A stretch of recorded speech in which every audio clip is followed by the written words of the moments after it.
I'm Kim Bailey. She's Fulyana Osborne. This is Inside Exec. We are up to number 2, session 2 of our workplace series for 2021. And today we're going to talk about how you create an environment where people contribute freely and feel safe doing so. Now, I know that we partially covered that in part 1, and that will be the case with all of these topics that we talk in this series. They're going to overlap. That's why we decided to make it a series. In the first one, we talked about that initial recruitment phase and then getting people in initially and making them feel valued from day one. Today, we're going to focus more on that environment, that working environment, and how you encourage people to contribute freely, regardless of how long they've been with the organisation, and then how do they feel safe doing so? How do you know that they feel safe about that activity? And I will stress that we're talking about people who've been in the organisation for any length of time, because in my experience, those that have been there longer often become more and more reticent about suggesting anything because they're feeling like they've moved beyond the point where they're the driving force in a team or an organisation, and they're just there because they've got the historical knowledge and they know how the systems work, so people come to them as a reference, I guess, rather than as an innovator. So we want to look at all of your team members and how you encourage them to contribute and how you can make sure that they feel safe about their contribution. And that's probably the area that I'm more interested in, because I do see that organisations struggle with that, struggle to make people feel safe. Making someone feel safe covers so many aspects. So if we're talking about what if I have a personal problem and I want to be able to share it because it might affect, but it might not, and I don't want to be judged. It might be a mental health issue. It might be that I just feel I've noticed something and I want to do something about it. It could be positive or not positive.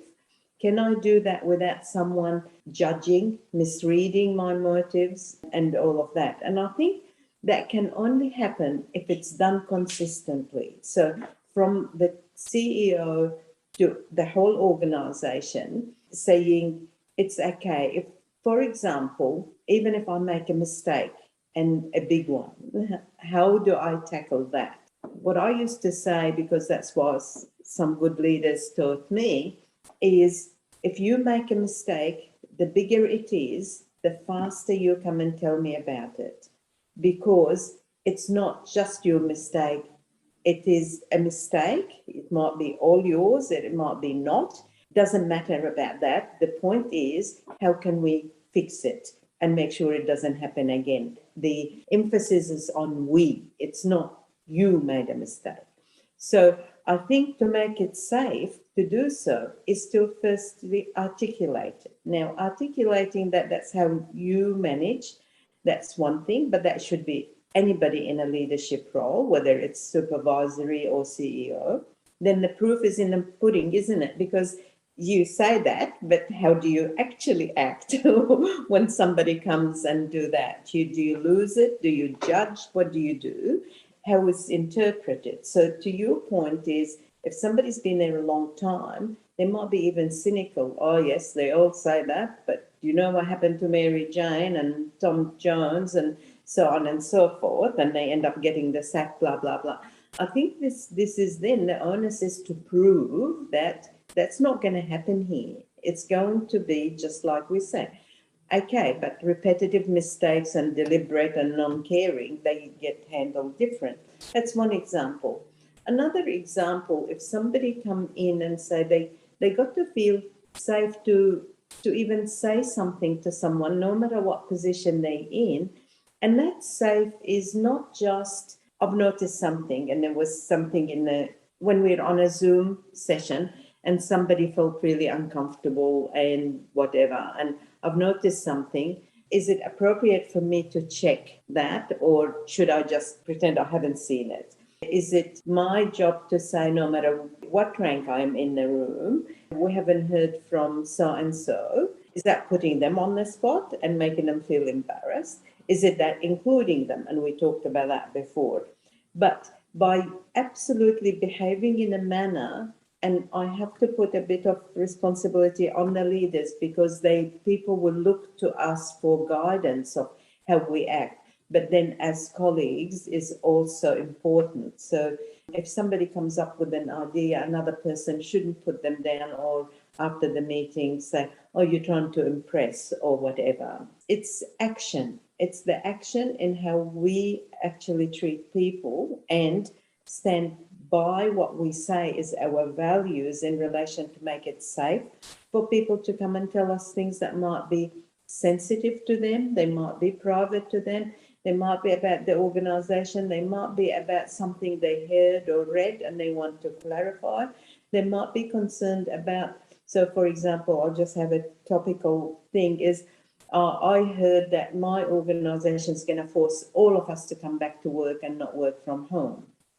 If that was the case and everybody's talking about it, but nobody's addressing it, then as an organisation, we should make it safe for anyone to ring their manager or to ring the CEO even, and to say, look, this is what's going around. Are you able to give us a bit of clarity on that? I think it comes back to congruence. As a leader, we have to ensure that all of our actions are congruent with what we are saying our beliefs are.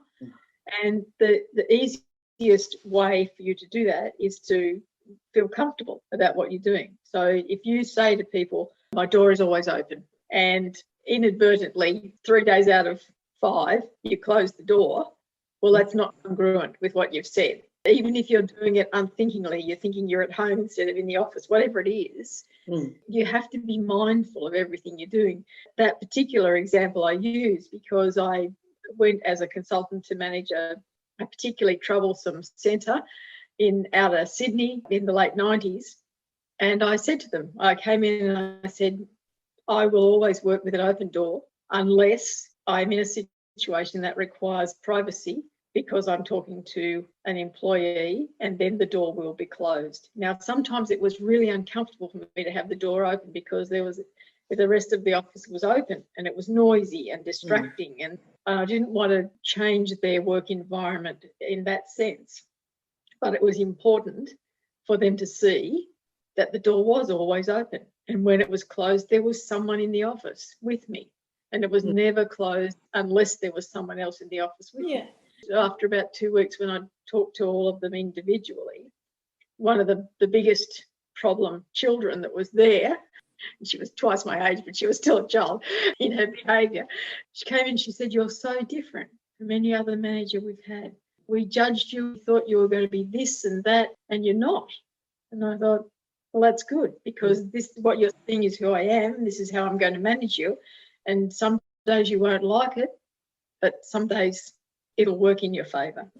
To me, that taking a stand, knowing who you are and being comfortable with who you are as a manager, and this is how I'm going to manage this group regardless of who they are, sends a message out to start with that is a pillar for them to work around. So they can say, well, this is set in stone, this is what it's going to be, this is how she is as a manager. What do we need to do to get what we want out of the situation or to make things change? What I found with that was that they did come to me with ideas. I would never judge it on face value. I would look at it and say, okay, I think it's more work. You go away, come back in a week's time and you're going to present it to the rest of the staff. I'm not going to make the decision on it on my own. Everyone's going to be involved because everyone needs to know that this is the way you're thinking about the work that you're doing. That placed some responsibility on them, not only to flesh out the idea that they had, but knowing that they had to present it to their peers meant that they had to be really sure that it was a good idea for everyone, that it wasn't just going to make their job easier, that it was going to work for the team, because they all did very different things and they didn't really work together. They didn't need to interact with one another particularly, but by making them do that with the rest of the team, it reminded them that they were part of the team and that I wasn't going to make a decision until the rest of the team had had a chance to think about it. Ultimately, the decision was mine, but I wasn't going to make a decision unless everyone else had heard the information as well. And that stopped the rumours spreading. It made the environment not cohesive. I won't say that it was ever cohesive, but they did all know that everyone else in the room had an important job to do. And that wasn't the case when I went there. They all had their little jockeying for positions, and I've got this grant and you do that, and you just only work 2 days a week, and all of that was happening. There was no team there. And by the end of when I was there, they understood that they were working as part of a team environment. They weren't a working team because they didn't need to be in that sense, but there was a much greater level of respect for one another's work, and they had got used to that idea of sitting around a table talking about their ideas. And often it happened in the tea room. It didn't happen at the formal meetings that we had once a fortnight, but I didn't care where it happened because it was all about making the environment better and making it more safe for them to feel like they could say things or do things or suggest changes because they were talking more to one another. On making it safe, when somebody comes to share with you in like these examples, we discussed this, I know that, but we gave it a go.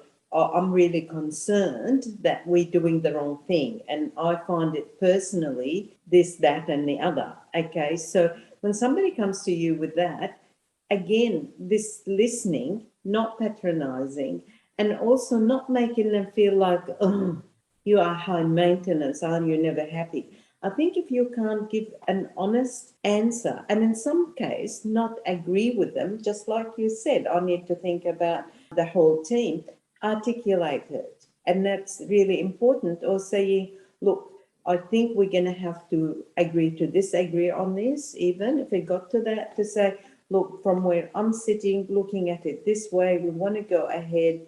Thank you for taking the time. I know it's really hard and it must be frustrating because you sincerely believe we're doing the wrong thing. I believe we're doing it right for now, and let's go and keep working together. Encourage that person, not make them feel like, no, you're wrong now, and that's what I'm going to do. It's the way we do it. I know it's easier said than done because when you're in those situations, you're under a lot of pressure yourself. You're bombarded with different views, but we've got to remember that we need that information. We need that person to come in. Otherwise, we're going to may as well automate everything and make people can't think for themselves. So trust your people. Trust them that they will do the right thing. Don't think they won't, or they're not smart enough or not capable enough.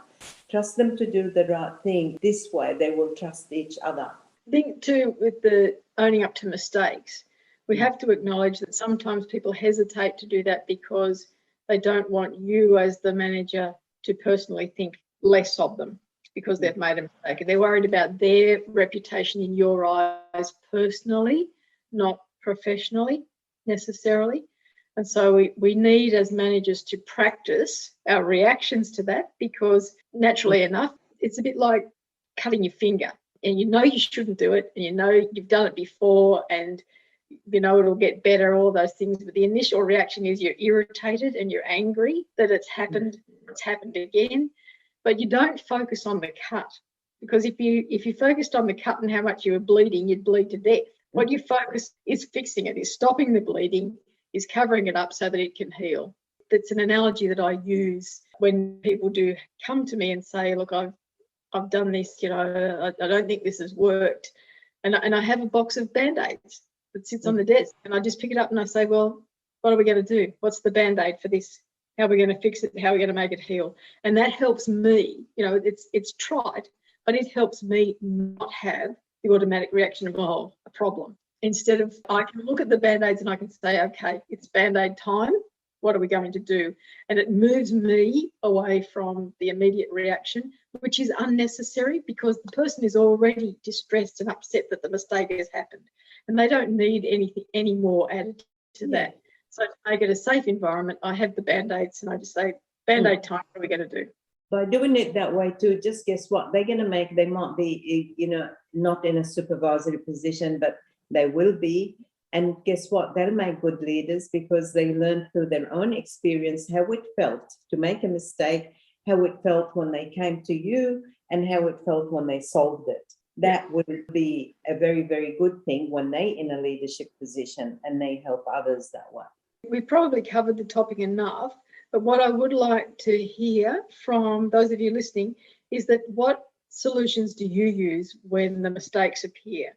What is it that makes your work environment safe for people to come and tell you? Because it's an area where we've talked quite a number of times about in all sorts of different ways.